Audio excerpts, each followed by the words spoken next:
One of the perks of being rich is being able to pay people to do things for you, right? Well, Jeffrey Epstein seems like one of those rich perverts who didn't notice the help, but they saw, they heard, and now they're talking. And speaking of talking, if we haven't met, I'm Amy with True Crime Recaps. Every Sunday and Wednesday, we're here recapping crimes in half the time so you can get caught up without being sucked in. And when it comes to Jeffrey Epstein and Ghislaine Maxwell, there is no end to the rabbit hole you can go down. Every day it seems some new awful detail comes out about this case that just makes my jaw drop. And today you're going to hear a few of the most jaw-dropping confessions from Epstein's pilots, his butler, the chef, and those people unlucky enough to find their way onto his private island. The Lolita Express. That's what those in the know called Epstein's infamous Boeing 727. Now, according to reports, it was packed for his pleasure. The floors were padded. It was stocked with monogrammed tissues, wet wipes, and bottles of baby lotion. It could hold up to 29 passengers. Some of the more well-known people to fly its friendly skies include Bill Clinton, Prince Andrew, Kevin Spacey, Chris Tucker, and Naomi Campbell. But of course, none of them say they knew anything about any underage girls. Prosecutors allege the plane was used to fly sex trafficking victims between his mansions in New York, New Mexico, Paris, the U.S. Virgin Islands, and Palm Beach. Surprisingly, one of Epstein's longtime pilots, his chief pilot, admits he did know there were minors on board, but he insists he didn't know what was happening to them while he was in the cockpit. Now, back in 2009, Epstein's other pilot, his second in command, testified that he saw Epstein, Prince Andrew, and a 17-year-old Virginia Roberts flying to Epstein's private island. It's also been revealed that Bill Clinton earned quite a few more frequent flyer points than was previously reported. It was known that he'd taken 11 trips on the private jet, but according to new records found by FoxNews.com, that number is actually closer to 26. 5 of those may have been without a Secret Service detail. But the 2009 flight logs, as detailed and incriminating as they were, those didn't even include flights piloted by his chief pilot, according to what the victim's lawyers told the Mirror. That guy flew Epstein around the world for 20 years, so you know he has seen some shit. The U.S. Virgin Islands Attorney General Denise George, she knows that too.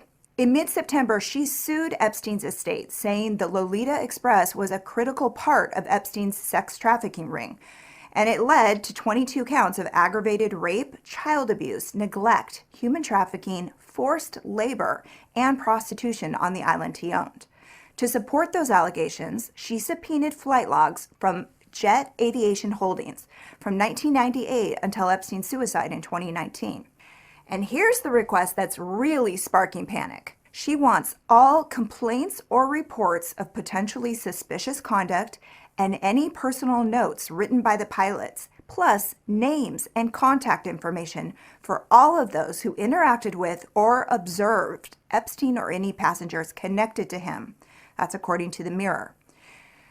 This new subpoena will get logs from that chief pilot, and those will make the documents provided by the second in command look like a Post-it note. There is a panic among many of the rich and famous, says an unnamed legal source interviewed by the Mirror. Today, the infamous Lolita Express, it's abandoned beside a runway in Georgia.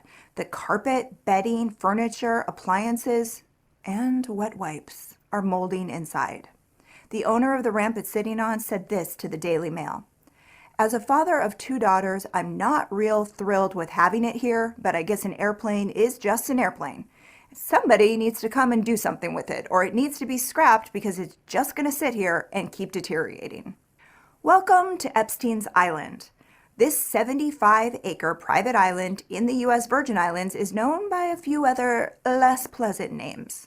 Pedophile Island, Orgy Island, Sin Island.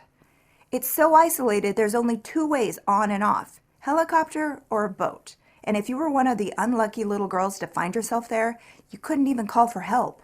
Epstein had his own cell network installed so he could monitor communications, even shutting it down and cutting you off completely if he wanted to. One victim tried to swim off the island. She claimed she'd been raped 3 times a day for 5 months.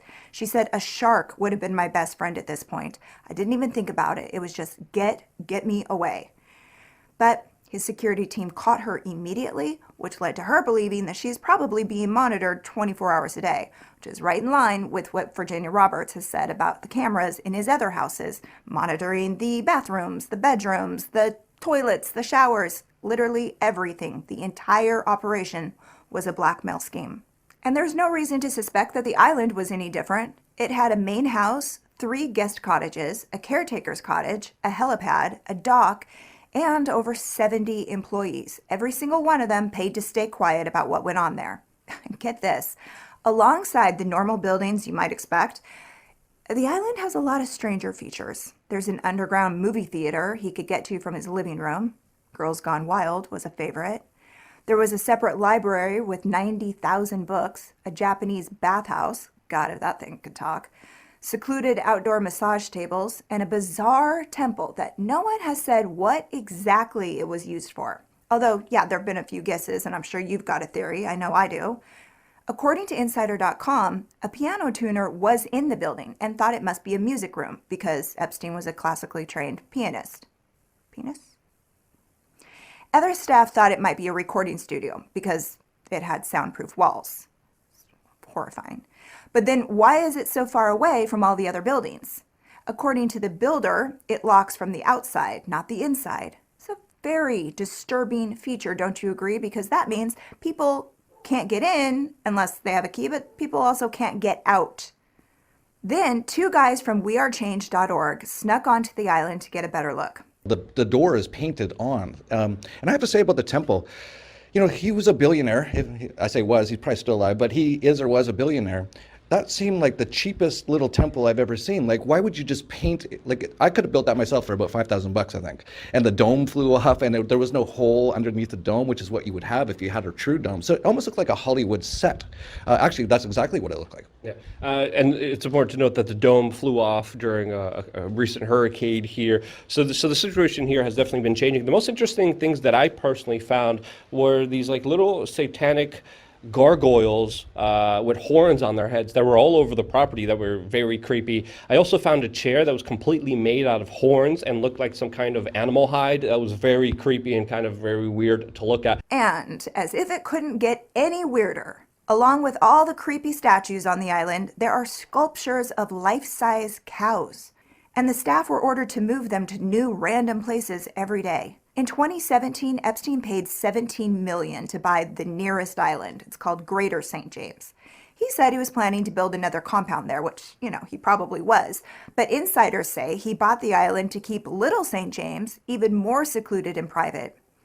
Authorities couldn't use Greater St. James to spy on him if he owned it, and his victims couldn't try swimming there to escape. Horrifying. Attorney General Denise George filed lawsuits trying to seize both islands and other assets, saying that the island was the main headquarters, if you will, for an international sex trafficking scheme. According to the complaint, between 2001 and 2019, Epstein landed his private jet on the main islands and then took a private helicopter or boat to his island. Airport workers say they often saw him surrounded by girls, some that looked as young as 11. Many of them often dressed to look like flight attendants or, flight crew to disguise them. But he was a generous tipper, which helped convince a lot of people to stay quiet. It's shocking and also, not shocking what he was able to get away with. And remember, Epstein was a registered sex offender in Florida, but he was still free to fly anywhere, live where he wanted. He had multiple passports, some under different names. According to BuzzFeed, Epstein renewed his sex offender registration with the Virgin Islands government every year, but authorities couldn't really check in on him. The article says that at his last verification in July 2018, he allegedly refused to permit investigators and U.S. Marshals to get past the dock because he claimed that was his front door. Epstein trusted his butler to keep his secrets for 15 years. But you know what they say, 2 can keep a secret if one of them is dead. On August 10th, 2019, Epstein, the biggest secret keeper of them all, suddenly ended up committing suicide. I'm sorry, I can't say it without rolling my eyes. And his butler has plenty to share. In an interview with The Mirror, he claims Prince Andrew was a regular guest at Epstein's Palm Beach House of Sin, and he absolutely got daily massages from Epstein's underage harem, as the New York Post called them. The butler wasn't just an eyewitness, but he says he personally set up Andrew's massage tables, and he agrees with the FBI that the prince needs to stop trying to deny it and start talking. He said, quote, maybe he has something to hide. I don't know. I don't know. Prince Andrew's people says, of course the prince got daily massages. It's a luxury. Yeah. Who doesn't love a daily massage? But you were staying at the house of Yes. a convicted sex offender. It was a convenient place to stay, and I admit fully that my judgment was probably coloured by my tendency to be too honourable. Okay. And your strengths? But that definitely wasn't you getting a foot massage from a Russian girl in Jeffrey Epstein's house. No.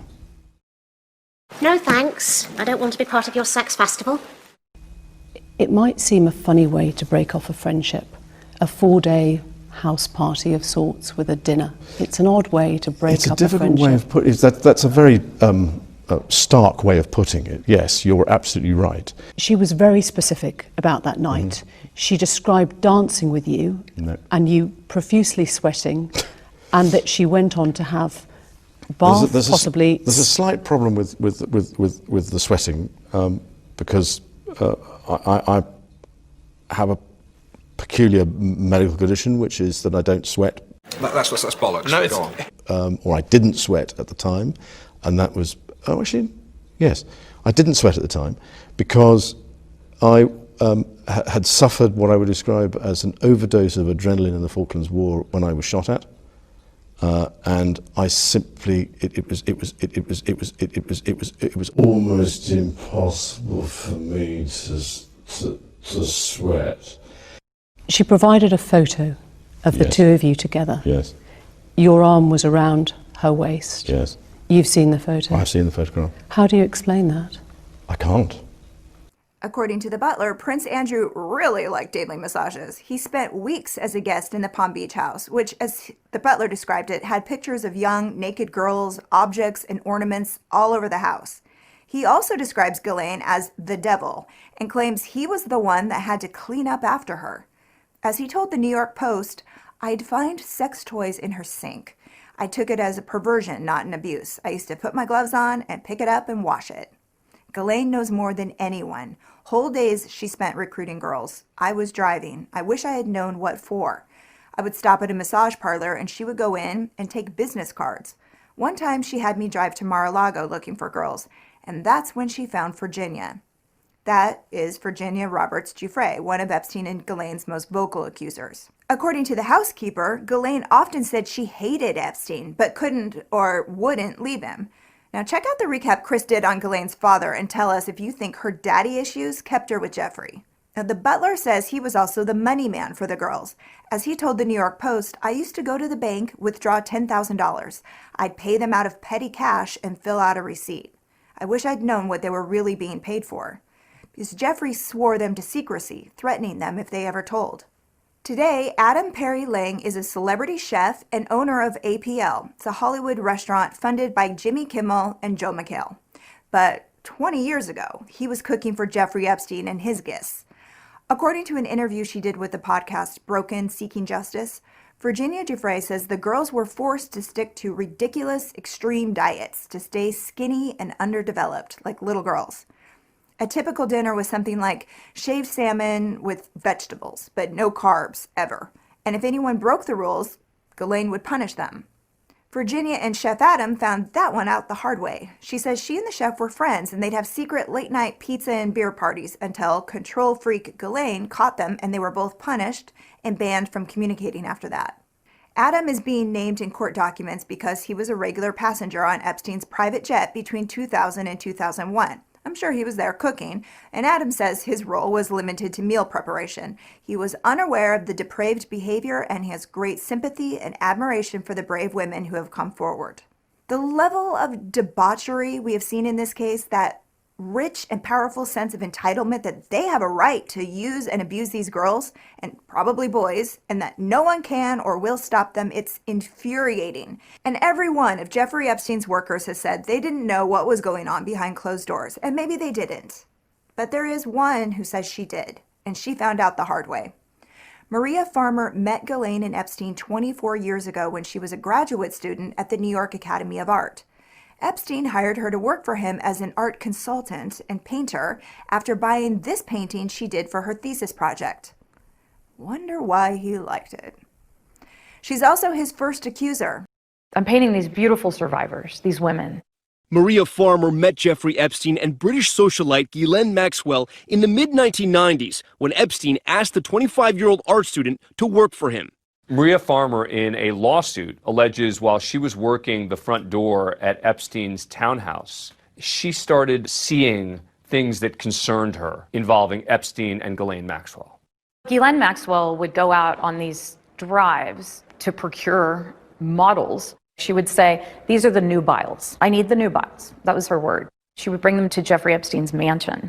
Farmer says Maxwell told her they were simply auditioning young girls for modeling jobs. I knew something was wrong. I didn't know what was wrong.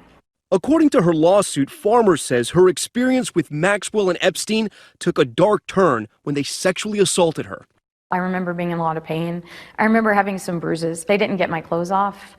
They tried. The way I'd been treated made it very clear to me there is something else going on.